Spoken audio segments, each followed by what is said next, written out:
In today's episode, we are diving into comfort zone. It's a much used phrase, but it's that cozy space where familiarity reigns supreme, but where growth often stagnates. Can't have both at the same time. So, we're going to discuss how to identify if you're trapped in your comfort zone, actionable steps to break free of that, and research backed statistics to help inspire you to expansion. I am so excited about it. Okay, so in truth, comfort zones are not fully about comfort. I mean, they are, but really, when you get down to it, they're about fear. By getting over the fear of fear or the fear of being uncomfortable, you'll learn how to enjoy the process of taking risks and growing in that process. In one of our latest episodes, we talked about how our minds are wired to keep us safe and comfortable. Because beyond that, the being uncomfortable, it used to be a sign more of danger. But we define the comfort zone as a psychological state in which one feels safe, comfortable, and unchallenged. It's a place of routine and predictability that trying to create a space of minimal stress. And it's normal. If you feel like you've been stuck in this place, it's normal. It's not uncommon. In fact, that's really crazily, like I said, how our brains are wired. Our brains are wired to keep us, to protect us, to keep us in this bubble of, no, okay, that feels a little scary. That feels a little uncomfortable. I'm going to create a bubble. Let's stay right here. But that's also the opposite of growth. And a lot of times it's the opposite of the success that you want to experience. What that can look like is feeling stagnant. It can look like experiencing boredom. Maybe being bored with your life, bored with your days. Can look like avoiding risk. It can look like making excuses to maintain this status quo, to maintain where I'm at. So let me ask you some questions real quick to see if you're stuck in your comfort zone. These are questions you can ask yourself. I'm asking you as we talk through this episode, because for one, know that it's normal. Know that it's common to feel that way. It's common to have this almost strange desire to stay in your comfort zone, even though I don't want to. I want to grow. I want to get past this. But there's this protective part of yourself that wants to keep you there. That's normal. So realize that. And it's okay. And we all do. I'm going to share a story in a minute of like 2 weeks ago where I just walked through this very thing. And it can happen in little ways and it can happen in big ways. So be honest with yourself in these questions. Are you content with your current situation? Or are you feeling a restlessness or a desire to change? Do you find yourself settling for mediocrity or good enough? Now, not wanting to change, that's different than walking in peace and ease. We can walk in peace even when we're going through changes, even when we're making the decision to stretch and go beyond to something bigger. I know a lot of times I've talked about this very podcast as an example. It was a big step, a step of faith for me, a step of reaching out to do something that I wasn't comfortable doing. I didn't know how to do it. I wasn't sure exactly what all I was going to say, but I knew that it was time. I just knew that this was my next step. Did it stretch me out of my comfort zone? Yes, absolutely. Did I have butterflies? Which we'll talk about that again in a minute. That excitement for it, that little bit of fear of the unknown? Absolutely. But did I also have peace walking into it? Yes. So walking in peace isn't the same as walking in mediocrity or good enough. And that's an important differentiation to know about yourself. Am I walking in peace, even though I'm moving forward, or am I settling for good enough? And a lot of times that even kind of plays out or looks like, I don't need to know more. I don't want to learn. I would prefer to just stay the same, not grow in this. I've got a handle on everything I need to know, and I'm good staying here. It's good enough. Or are you trying to learn and grow or achieve more, do something different? Ask yourself this: what aspects of my life feel comfortable and predictable? And am I truly fulfilled in those areas? It's okay for things to feel comfortable. It's okay for parts of your life to feel predictable. Am I fulfilled in that part of it? Or am I settling for, maybe not quite so fulfilled, but it's good enough? That's being stuck in the comfort zone. What goals or dreams have you put on hold because they require stepping outside of your comfort zone? Say that to yourself. What goals or dreams have I put on hold because that requires me stepping out of my comfort zone? And just take a moment and think about that. That's an important one to know. That's an important one to dissect. What fears or limiting beliefs are holding me back from embracing new challenges? It can be easy to actively avoid pain and discomfort. So, psychiatrist Phil Stutz, and he, along with someone else, did this study. And they said that your comfort zone is where you go to try to dodge harsh truths and realities. For example, if you want to lose weight, you have to face the pain, possibly for a time, of depriving yourself of something that for the moment you might enjoy. If you want to leave a relationship, I'm not encouraging this necessarily. I'm just saying these are the questions. If you want to leave a relationship, you have to face the pain or the possibility of being alone. Which one are you comfortable with? Are you avoiding that change, even though it might be something that takes you to the next thing you want to go to, because that means you're facing something else that makes you uncomfortable? So I told you I was going to tell you a story. So when we moved, over 10 years ago, 12 years ago now, maybe, something like that, we had bank accounts in the state that we lived in, and they were a credit union that was local to that area. So when we moved, we knew we had to close those accounts, open up new accounts in the new state that we were in. Now we opened up accounts for a bank that we could access from anywhere, especially with our travels and going back and forth and all of that. So we did so. And not too long ago, it was a few months ago, we had a letter from our previous bank from the state that we used to live in 12 years ago that mentioned an account in my name and didn't really give a lot of information, but basically just was talking about an account that's in my name, which was strange because we thought that we had closed all of the accounts.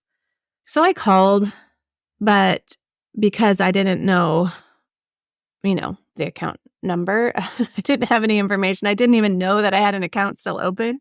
So because I didn't really have enough information to give, I wasn't authorized to access any information on the account. So something that we talked about before is a lot of times in those kind of situations and circumstances, our brain likes to fill in the gaps. It likes to tell us a story. And again, it's wired in a way that helps to, quote unquote, protect us from things that could harm us. So a lot of times our brain fills in the story with almost like the worst possible scenario. Instead of thinking, wow, I probably have some money in this account, I was kind of thinking, I wouldn't have left an account open with money in it. So, why are they telling me that I have an account now 12 years later? Does that mean that for 12 years it's been building up fees and charges because there's just an account that I don't know about? And well, if that's the case, I don't want to work really hard on accessing this account or figuring anything out about it or closing the account now, because that might mean I have fees to pay to do that. And I would rather just not know and stay content. It's good enough where it is and let it go. I'm just going to leave it alone. Which is what I did. And then we even visited that state. My husband and I went up there to visit some family. And he even mentioned, hey, should we stop by the bank? Get information about the account. We're here in person. You have, your information on you. You're a person that you could stop in and probably get the information that you need. And the time that was there was quick. It was busy. And I didn't want to do it. Why? Because it was uncomfortable. Because I was afraid, again, well, if I go in there and find out the information about this account, I'm assuming that it probably means I owe them money. I would rather, I'm laughing about it now because it's kind of, when you say it out loud and you put it out there, I'm being vulnerable, it feels stupid. It really does. But these are the thoughts that were kind of in my head.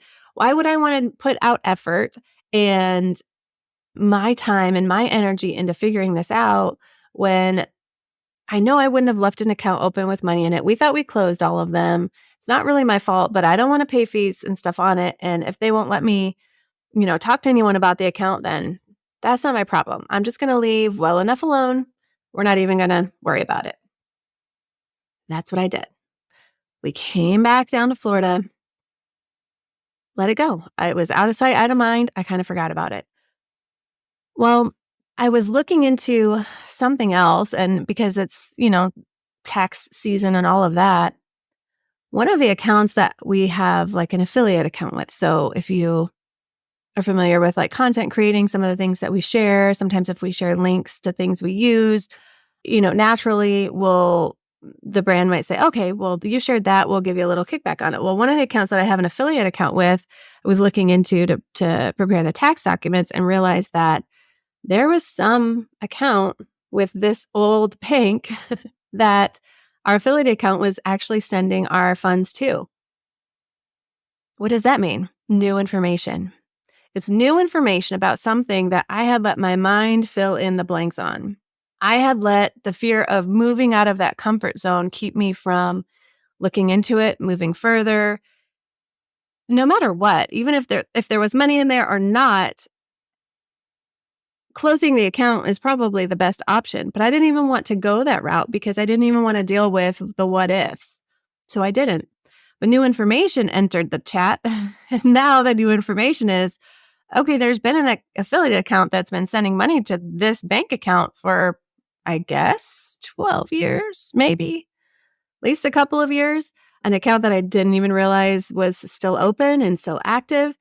And then that made me say, okay, I guess now, now that new information has helped me to change the way I look at this from a fear response. What if? Looking at all the negative, filling in the story of it could be bad, it could mean I owe money, it could mean all of these things.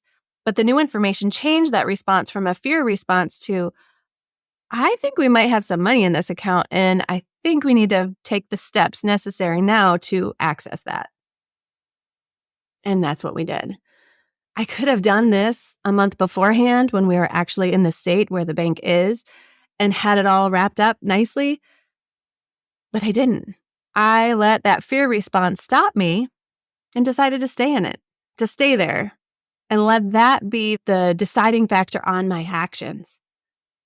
But with the new information, I walked past that fear zone. I walked out of that comfort zone, armed with that information, and said, let's make the change needed. And that's what I did. We were able to access those funds. We were able to get those funds sent to us. We were able to close the account. It took a little effort. Yes, absolutely. It took a long time figuring out ways to prove who I was from a different state and all of this. Yes, absolutely. But that whole story, which literally just finished happening like a week and a half ago, is to say that fear is a natural response. And here's the thing, not all fear is bad or wrong. Like I said before, even with starting the podcast, there were these butterflies and excitement. And that actually is part of that fear response that I'm not really sure exactly where it's going.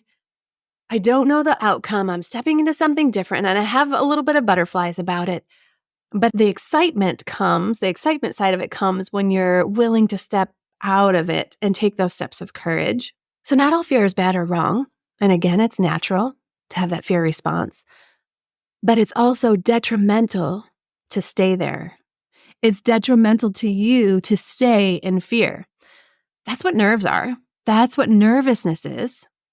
It's this change, and it's a part of that fear response. But listen to this. According to research, 95% of people stay in their comfort zone. Around 3% of people take steps to walk into the fear zone, so out of that comfort zone, into that fear zone. And then a lot of times they stay there. Okay, I still don't like it, so I'm going to go back to my comfort zone or stay there in the fear. 1.5% of people make it to the learning zone, which is kind of the next phase. And even some of them come back to that fear zone or the comfort zone. But friends, I don't want you to be the 95% of people that just stay in the comfort zone, or even to take a few steps into that fear zone, but then you're like, nope, I'm going back. I want you to be that 1% that says, let's do this.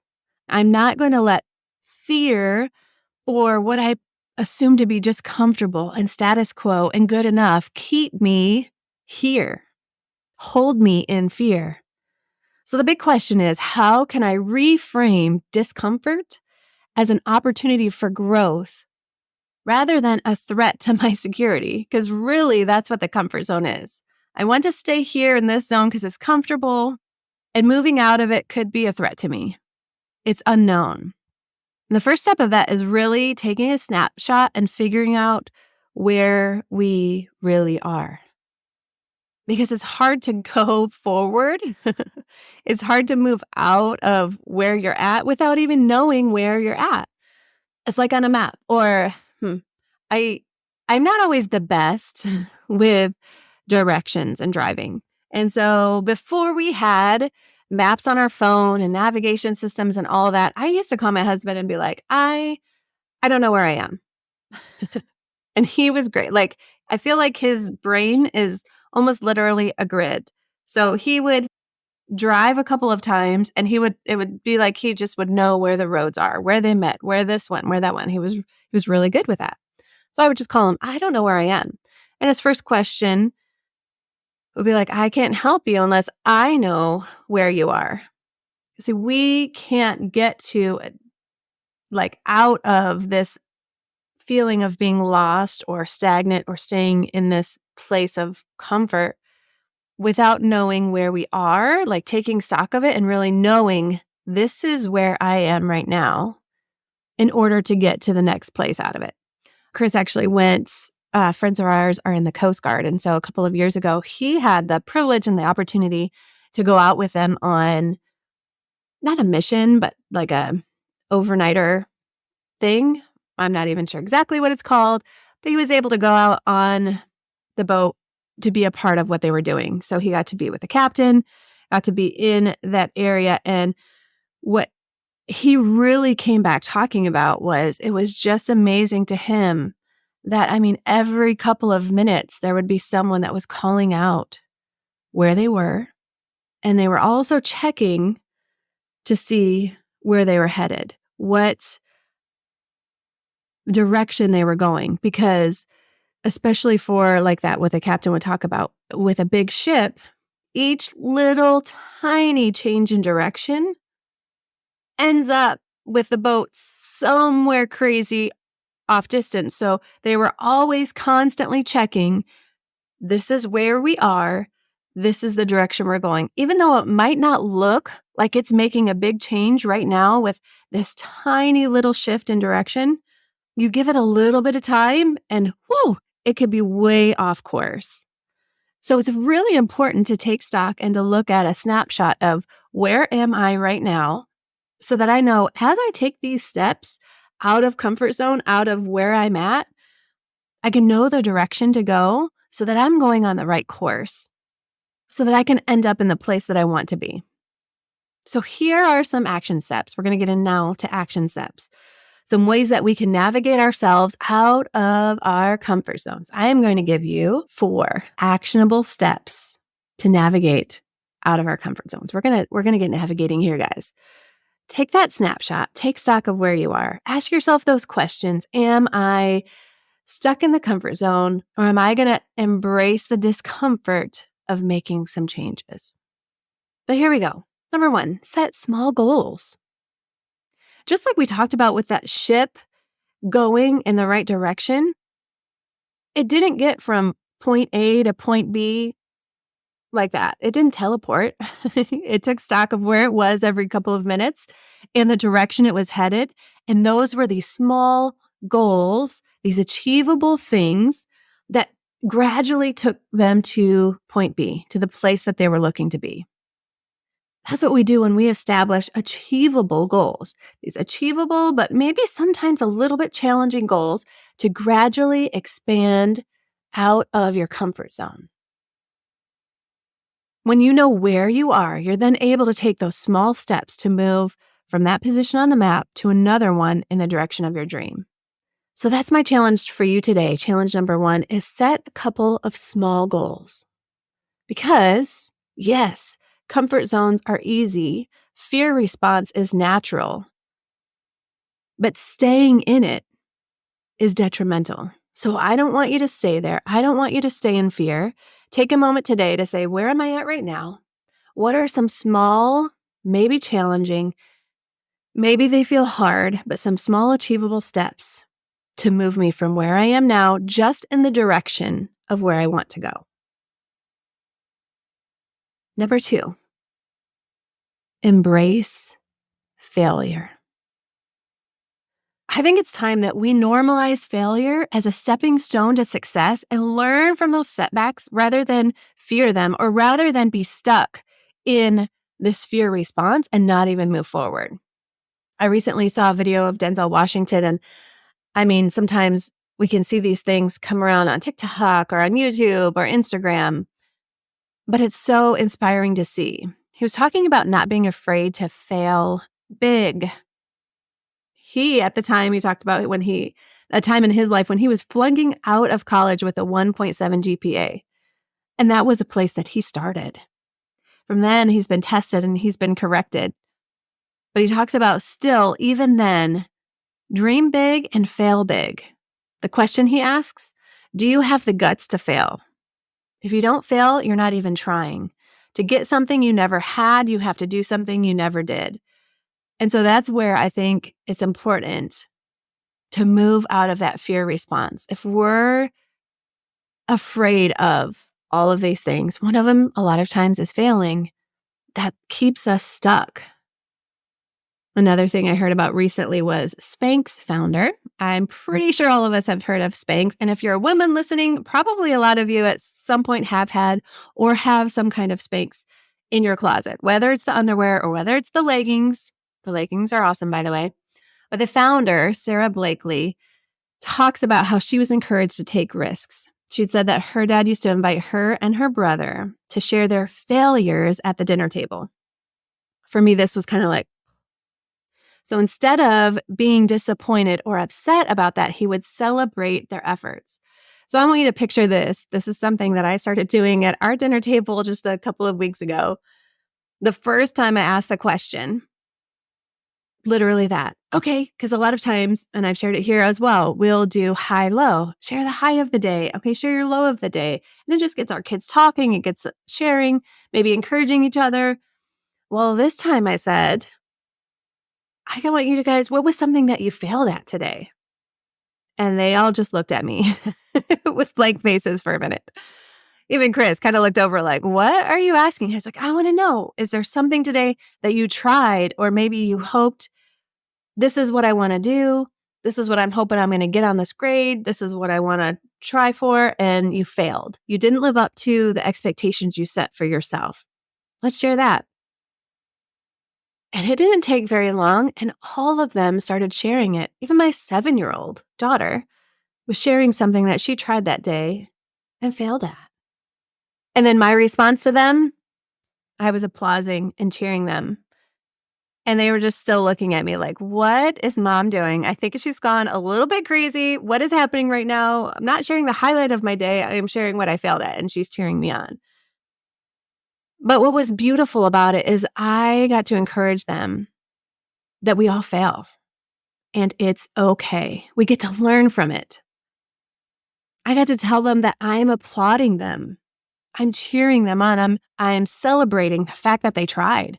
I'm celebrating the fact that they took a chance, that they were moving beyond fear to action. What Spanx founder Blakely said about that tradition, she said what it did was to reframe my definition of failure. Failure for me became not trying versus the outcome.